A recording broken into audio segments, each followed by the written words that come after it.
बिस्मिल्लाहिर्रहमानिर्रहीम। 10th class आज का लेसन एक्सरसाइज है चैप्टर नंबर 13 की, उसके शॉर्ट क्वेश्चन हैं। पहले 3 शॉर्ट क्वेश्चन हमने लास्ट टाइम पढ़ लिए थे। क्वेश्चन नंबर 4 है, डाइसेक्राइड की एक मिसाल दें कि इसे मोनोसेक्राइड में कैसे हाइड्रोलाइज किया जाता है। डाइसेक्राइड की एक मिसाल दें कि इसे मोनोसेक्राइड में कैसे हाइड्रोलाइज किया जाता है। इस क्वेश्चन का आंसर पेज नंबर 125 पे है। तो हम पेज नंबर 125 पे से इसको चेक करते हैं आंसर को। ये है पेज नंबर 125। इसमें यहाँ से इसका आंसर जो है ना वो स्टार्ट होगा, यहाँ से। सबसे अहम ओलिगोसेक्राइड डाइसेक्राइड हैं जैसे सुक्रोज़ के हाइड्रोलाइज करने से 1 यूनिट ग्लूकोज और 1 यूनिट फ्रक्टोज बनता है। ये इक्वेशन है। ये सुक्रोज़ वाटर के साथ रिएक्शन करता है डाइल्यूट हाइड्रोक्लोरिक एसिड की मौजूदगी में और हीट की मौजूदगी में, और ये C6H12O6 यानी कि ग्लूकोज बनता है और फ्रक्टोज बनता है। तो सबसे अहम जो ओलिगोसेक्राइड है वो सुक्रोज़ है।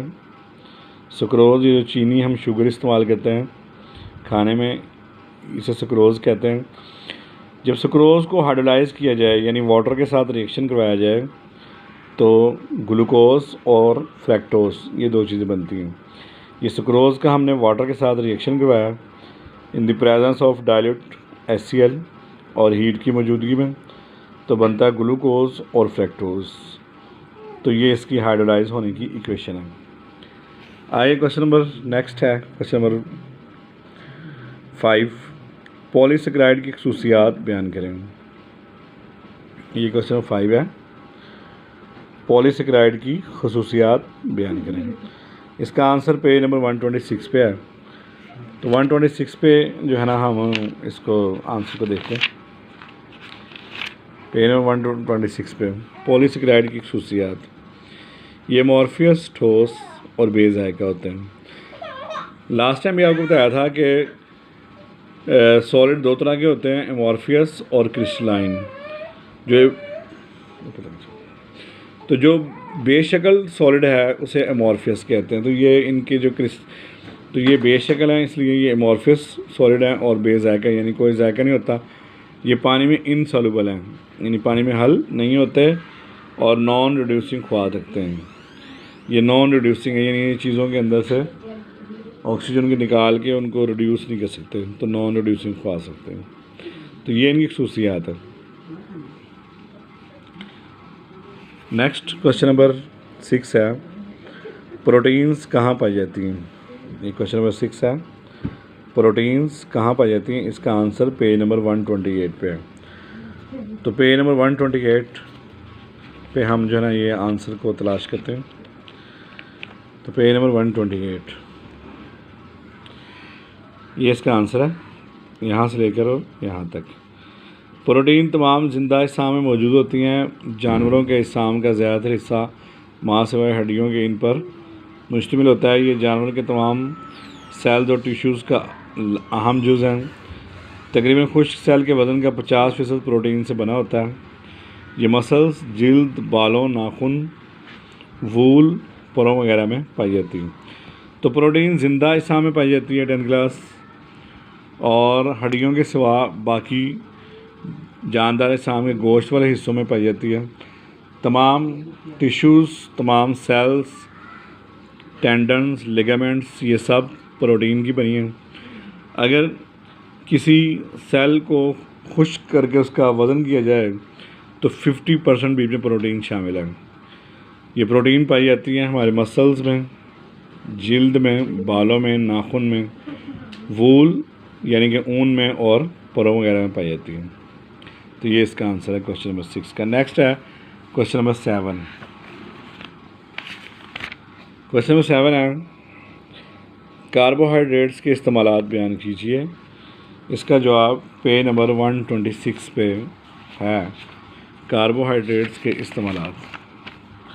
तो ये कार्बोहाइड्रेट्स के इस्तेमालात हैं पॉइंट्स की शक्ल में। नंबर 1, ये हमारे जिस्म की शुगर लेवल को बरकरार रखते हैं। जिस्म में शुगर लेवल के कम होने के नतीजे में हाइपोग्लाइसेमिया बीमारी हो सकती है। तो ये कार्बोहाइड्रेट्स जो हैं शुगर लेवल को कंट्रोल करते हैं। शुगर लेवल कंट्रोल होना बहुत ज़रूरी है। ज़्यादा अगर हो जाए तो फिर भी बीमारी लाहक होती है जिसको ज़ियाबेतिस कहते हैं, और कम हो जाए तब भी बीमारी लाहक होती है जिसको हाइपोग्लाइसेमिया कहते हैं। और ये हाइपोग्लाइसेमिया ज़्यादा ख़तरनाक है ज़ियाबेतिस की निस्बत।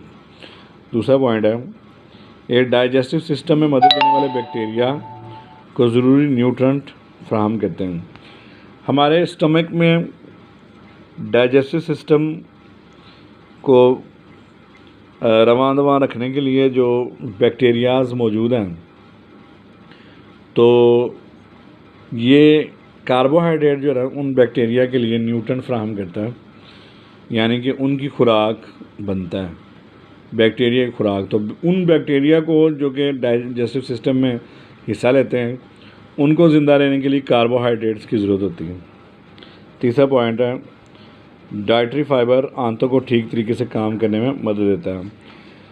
कार्बोहाइड्रेट से फ़ाइबर हासिल होते हैं। ये जो फाइबर हैं ये स्टमक के अंदर हज़म नहीं होते, ये सीधे आंतों के अंदर पहुंच जाते हैं और आंतों को ठीक तरीके से काम करने में मदद देते हैं।